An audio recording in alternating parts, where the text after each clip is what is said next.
अलीकडच्या काळात सोशल मीडियावर अनेक कीर्तनकार चर्चेत असतात.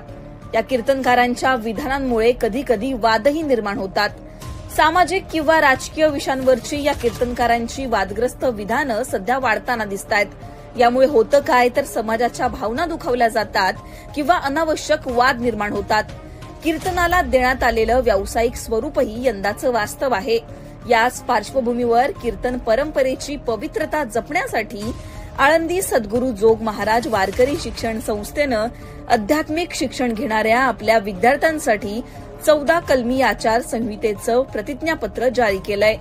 कीर्तनकारांचं सामाजिक आचरण स्वच्छ आणि पारदर्शक असावं, त्याचबरोबर भविष्यात तयार होणारे कीर्तनकार आणि प्रवचनकार हे अधिक जबाबदार आणि धर्मनिष्ठ असावेत, असा यामागील उद्देश आहे. या आचार संहितेमध्ये नेमकं काय काय आहे तेही पाहूयात.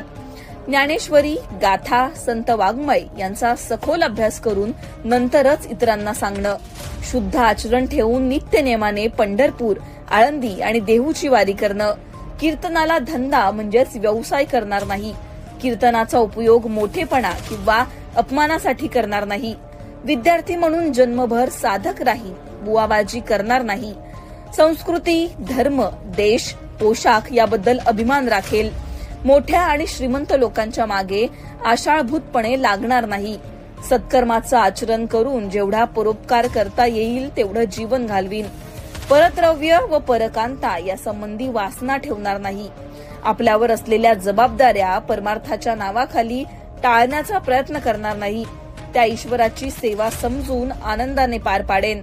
आपलं कुटुंब घरापुरतंच मर्यादित न ठेवता ते मोठं करीन.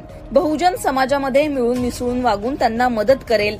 वारकरी संप्रदायाशी एकनिष्ठ राहून हे विश्वची माझे घर या न्यायाने आणि विष्णुमय जंग वैष्णवांचा धर्म या उक्तीप्रमाणे संस्कार शिबिर, कीर्तन सप्ताहाच्या माध्यमातून सुसंघटित समाज घडवून विश्व शांतीसाठी प्रयत्न करेल.